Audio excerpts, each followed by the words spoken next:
Okay, let's start our lecture. I will be presenting you the slide we have discussed in our last lecture, that was on the colonial period. Ram Mohan Roy established the nationalist press in India, and we discussed about those three, magazines. Those were, established under the nationalist press. Now the next slide, that is on media before independence. So most nationalist leaders were involved in the activities campaigning journalism. I told you guys, like when nationalist press it has started, they have not started it with having a very clear, a picture of that they are actually supporting freedom of India. So they were majorly focusing on, taking our India away from these social evils like the Sati Pratha or caste system, these kind of things. Mahatma Gandhi, who realized the importance of written word and used Gujarati, his mother tongue, as well as English to spread the message of freedom. So, see, this education has become the medium of freedom. I would say this thing because earlier India was divided into very small parts, like the small villages, and they were not interconnected. People lived their life, the whole life in one of the village, and they were not having connection with the very far, places. But with the spread of education, what it happens, people have started reading, the feelings about other things, and they get the information about what is happening at other places. So this is how, with the help of vernacular language, I told you vernacular means the local language. It could be Gujarati, could be any other local language like Bengali, right? Along with English, because it was the region of, it was the, what do you call, at the time Britishers were ruling India. So English was the main language. That is how we have still have the, impact of English. This is the second language of India. So with the help of these languages, they have spreaded the message of freedom. Writing in Young India in 1920, he defended the right of newspapers to protest against press laws.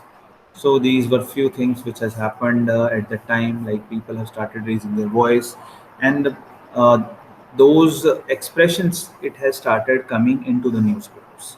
वो जो expressions थे वो सिर्फ paper तक नहीं रह गए थे, बल्कि लोगों के दिलों तक पहुंच चुके थे, क्योंकि जो मैसेजेस थे वो सिर्फ न्यूज़पेपर में छप नहीं रहे थे. Basically that was to spread एक लोगों के अंदर जो राष्ट्र भावना थी उसको स्प्रेड करने के लिए, that feeling of freedom, to spread that, it was use. Radio, which began regular broadcasting in 1927 through All India Radio, was founded as a public broadcasting service in 1936. So that was another medium. So till now we were discussing about, what do you call, newspapers and all, but here they have started, the broadcasting of radio as well as. So it was also a very good medium to, discuss about the issues of people, and it was also telling you, as I've said, that it was also telling you about the condition of the places. So slowly it worked, or it was the one of the reason that all the Indians they have gathered together, and they have raised the voice of getting freedom in India. On the establishment papers, I told you I think earlier as well, the Statesman, Times of India, Nationalist Press के अंदर जो paper छपे, Hindustan Times, the Indian Express, the Hindu. These three newspapers are, I would say that still they are in hearts of people. A lot of people in India they have, what do you call, heart connection. I would say that with these three newspapers like Hindustan Times, the Indian Express, and the Hindu. Vernacular papers like Indian language publications are Anand Bazar Patrika in Bengali, Kesari in Marathi, Sandesh in Bombay Samachar in Gujarati, Matrabhumi in Malayalam, Aaj in Hindi. So these were the newspapers which were published in the local languages. It could be in Marathi, it could be in Bengali, it could be in, Gujarati, it could be in Malayalam or in Hindi. These were the papers. News agencies.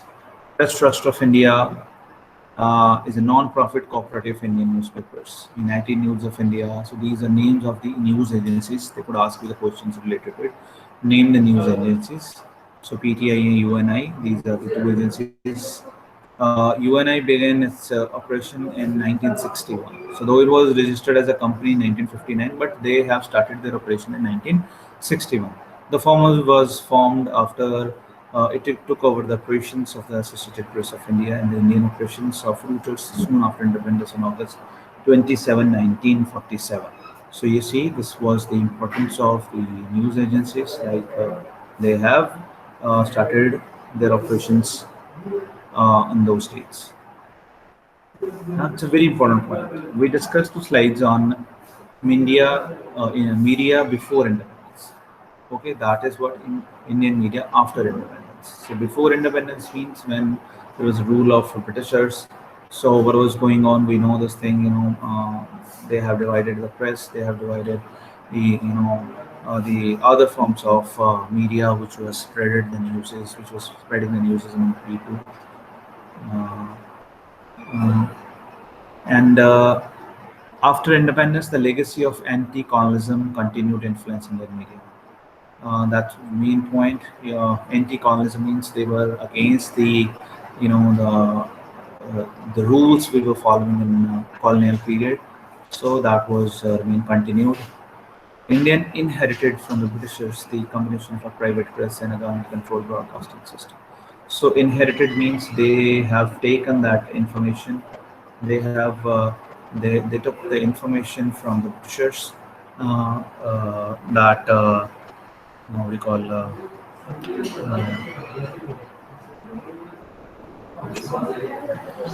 Good morning, sir. good morning, beta. Very good morning. Uh, Nisha ma'am.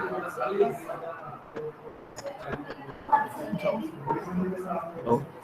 So they inherited means they got the information or the style of controlling the press as it was going on in Britishers. So what they were doing, they were having two forms as I was told. One was private press and one was the press which was controlled by the government. That was called as the government controlled broadcasting system. So this is how it was going on. Given the diversity of the press, it was critically aware and by and large acted as fourth state in feeding democracy, while the electronic media were used for what comes to be known as nation building. So this is the diversity of the press. They have said that it was critically aware, by and large acted as a fourth state in a feeding democracy. I told is a fourth pillar. So to make it more simple for you, आप इस बात को समझ सकते हैं कि press को, media को हमेशा से डेमोक्रेसी का फोर्थ पिलर बोला गया है. तो इंडियन मीडिया आफ्टर इंडिपेंडेंस में जो भी रोल प्ले किया जा रहा है उसमें वो बताने की कोशिश कर रहे हैं. फर्स्ट पॉइंट उन्होंने बताया कि जो एंटी कॉलोनियल पीरियड था उसके अगेंस्ट जो भी न्यूज़ थी वो इसी तरीके से चल रही थी. अभी भी लोग इसके अगेंस्ट जो है उसके ऊपर बात कर रहे थे. लेकिन जो पैटर्न था, जो मैंने आगे बोला कि जिस रूल के अंदर हम 100 साल तक रहे, ठीक है, तो वो रूल का जो इम्पैक्ट था हमारे ऊपर पड़ा और हमने उसी चीज़ को फॉलो किया और प्राइवेट और गवर्नमेंट प्रेस दो तरीके से इसको चलाया गया. ठीक है, and this is how it was further moved. In a vast, geographically and culturally diverse country with 16 official languages and more than 800 dialects and great disparity in the levels of development. So what it happens, they're saying it like India is known as a very culturally diverse country. At that time, there were 16 different official languages, and उन्हीं languages को 1800 dialects के द्वारा भी बोला जाता था. सुन like Punjabi, I tell you the we have in Punjab we have language to people who speak in Amritsar, Jalandhar area we call it Majhi. Then we have Doabi. Then we have Majhi is basically Amritsar and Lahore, and Doabi is at Jalandhar, Namansar, these kind of areas. Then we have Malwai, which is the biggest area, that is from Ludhiana, Moga, Khanna, Patiala, these sides. So they speak these. So these are called as a dialects. National media had a crucial. Now, what it has happened, as I told you, that people were divided. India was country of many countries. It was not one country. So what it has happened that media has played a very important role at that time, very crucial role, because people somehow developed a sense of Indianness. So they started feeling of that we are one people. We are one people. That's why from Kanyakumari to Kashmir, people have started feeling like, okay, very slowly, steadily, I would say this thing, like through the help of newspapers, education. So they have started feeling sense of, yes, we belong to one country, we are from the same nation. So this was the reason, I would say, that we have got the independence. That was a major cause, I would say. Now it comes to newspaper to broadcasting. So All India Radio was seen as the key instrument for national development in a largely illiterate country, and the leadership was keen to develop this as a means of mass persuasion. So, All India Radio, it has come into existence. Okay, so people, those who were earlier were having the literacy, those who were educated, were able to read newspapers because India was at that time fighting with the illiteracy. So only the literate people were able to read the newspapers, and they were the one who can, talk about these news to other people. But sudden out, you can say that coming of All India Radio, AIR we call, that has changed the life because those who were not even literate, and they have also got the information through AIR regarding the information of the country. So that was a very game changing event. It was also argued that an uncontrolled broadcasting system could stabilize the country, given its traumatic birth, which saw 1 million people killed and more than 15 million displaced, the result of the partition as the British divided and quit India in 1947. You're saying this was the reason of what it had happened during partition, because people were totally dependent upon the broadcasting, means radio. So whatever it was not controlled, they are saying, they are claiming it was not controlled. So what it has happened, whatever news is they were getting, people were believing it, and this has somehow increased the level at the time. You all know this thing. What had happened at that time? People have started killing each other because on the news, when you heard the news that there was a train which was coming from Amritsar to Lahore, and Sikhs and Hindus, they have attacked the train and they have killed the Muslims. So it has somehow, whether news was authentic or not, whether it was true or false, but it was broadcasted. So on the basis of it, the people, those who were into the Lahore, they felt the same thing, like, okay, they are doing this with our people, so we should do the same over here. And same news, people over here at Amritsar have heard that, like, people, those who are from Sikh families, those who are from Hindu families, when they were trying to come to India, it has happened with them as well as. So this was a major cause, I would say, that because of uncontrolled broadcasting system, it has destabilized the country, and a lot of people died at that time. So the numbers, it says that 1 million people killed. So you can think of, it's a very huge number. 1 million people killed and 15 million people displaced.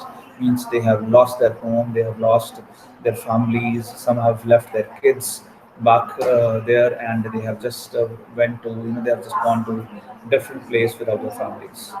So this was the reason, or it was the policy of the Britishers, because they divided India and divided in a such a way that large mass displacement, it has happened at that time.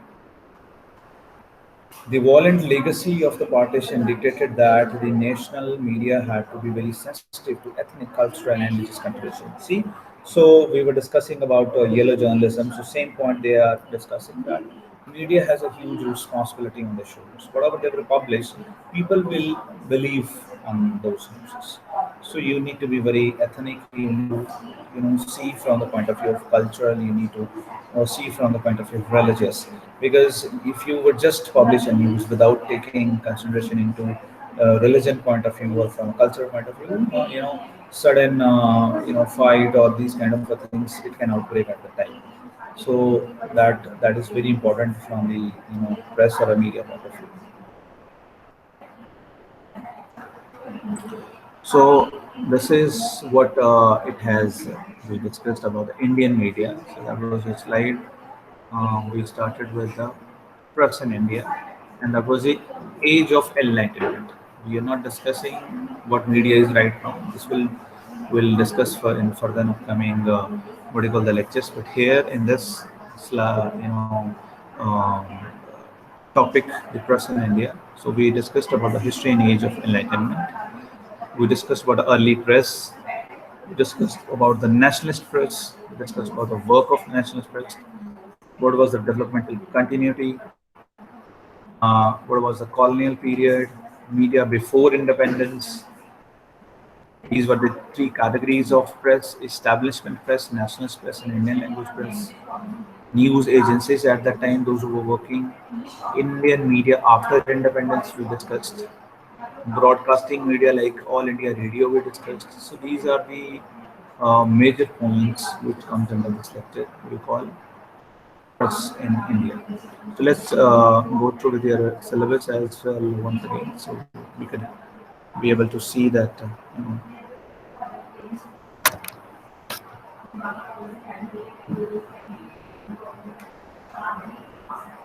Am I audible to everybody? बेटा अभी तक समझ आया? Hello? Yes, sir. Yes, ठीक sir. है, ठीक है। Renu Anjali clear है बेटा?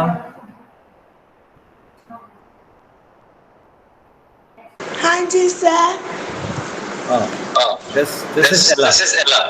Yes sir.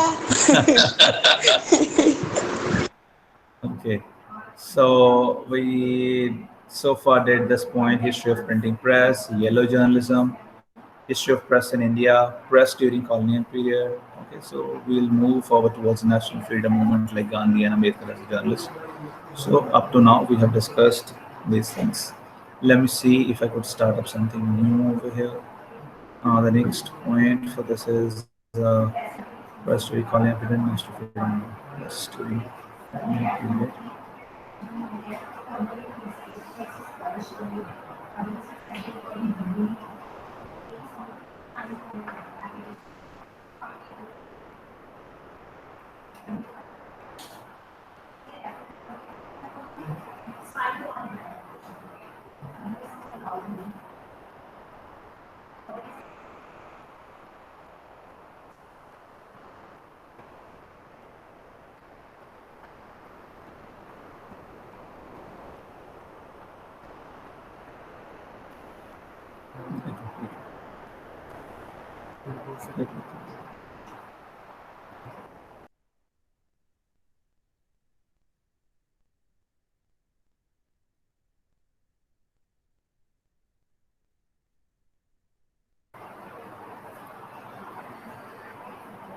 Okay, from syllabus point of view, we will have first during colonial period.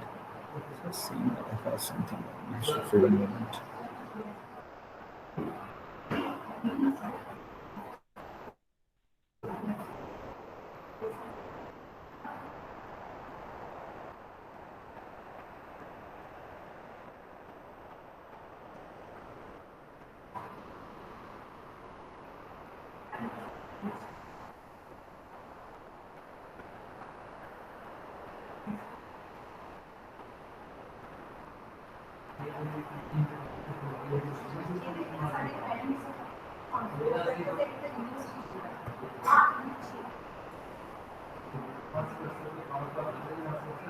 Okay, we could start this topic, that is media in the post-independence period. So now the history, along with the media, history of our freedom, it has started. How do we get the freedom or independence? History of freedom of the press in India after independence. History of freedom of the press before India's independence was characterized by a swing between imposition and relaxation of restriction on the press. So what they're trying to tell, the condition which was at the time when Britishers were ruling, and the press when we got the independence, a time it has changed. The relaxation of restriction on the press, it has come. Like earlier they made the rules that press could publish only these newses, they could not go against the Britishers. So now the democracy, the real meaning of democracy, it has started coming down.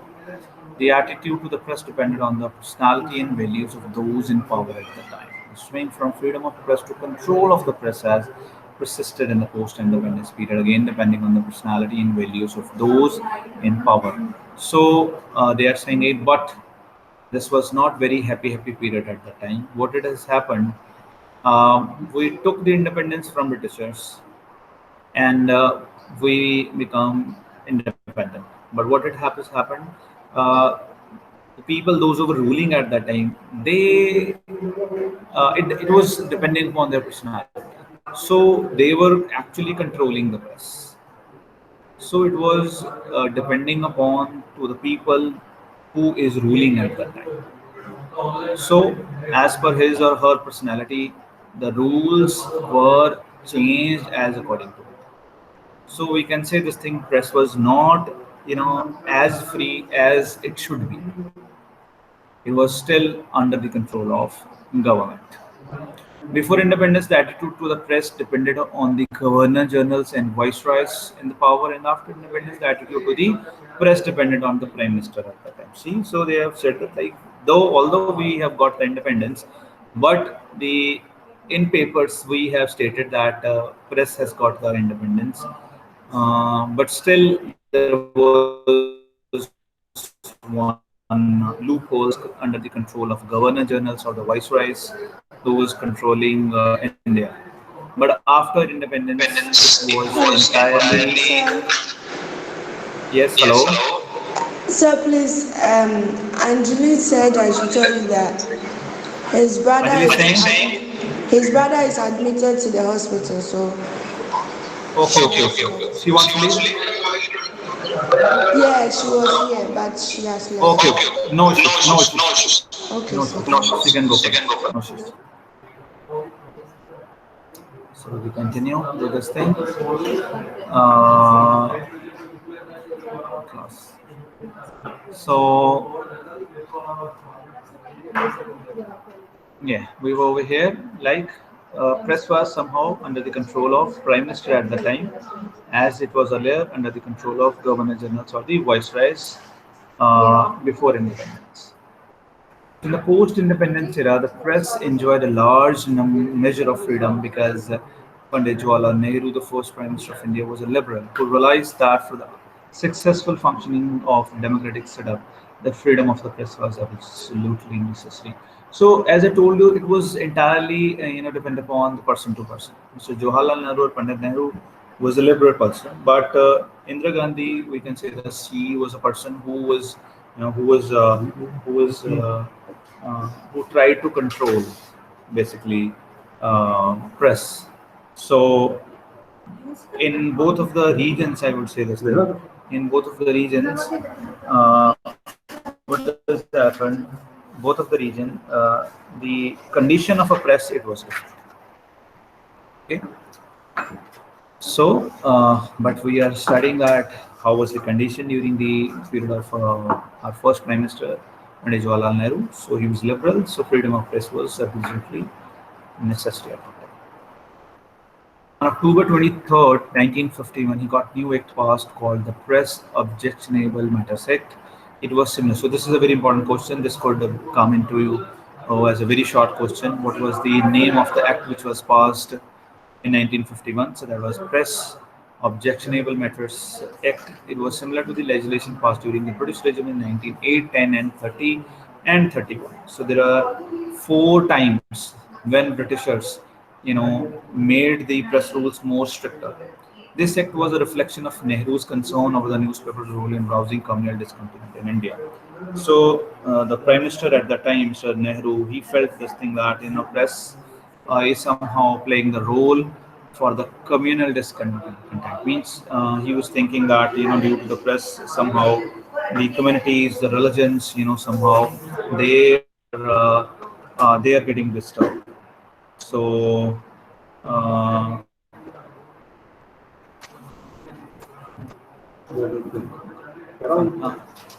so that was the what we call very important point, because in history this is somehow related with what it has been done by the Britishers in the form of the acts which were made in their region. That was 908 and 30 and 31. So After independence, even in case of media or in case of press, I would say that same has started happening.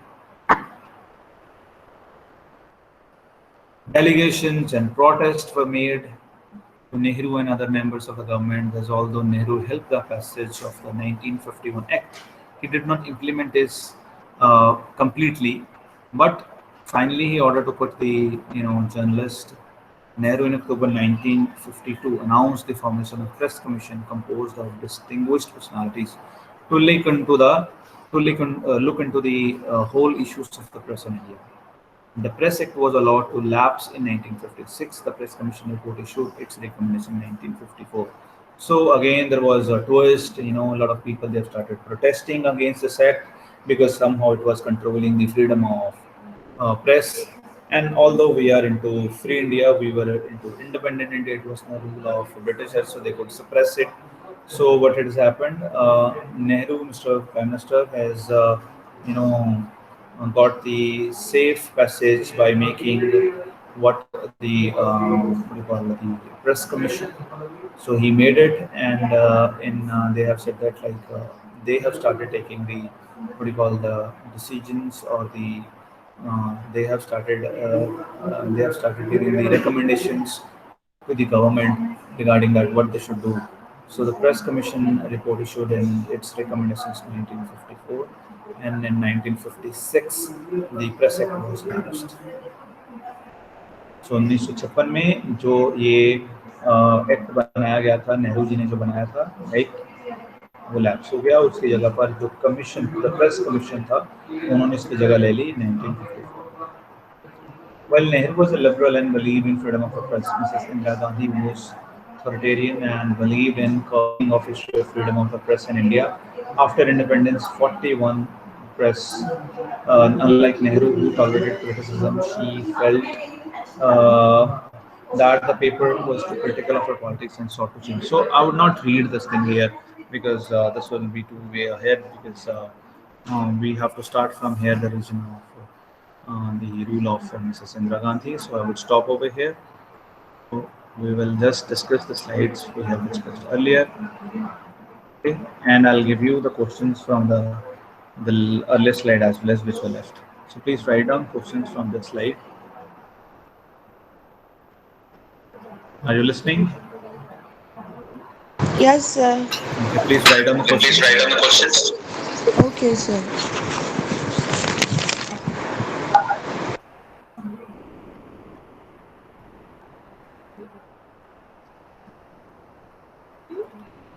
What was the condition of press after independence?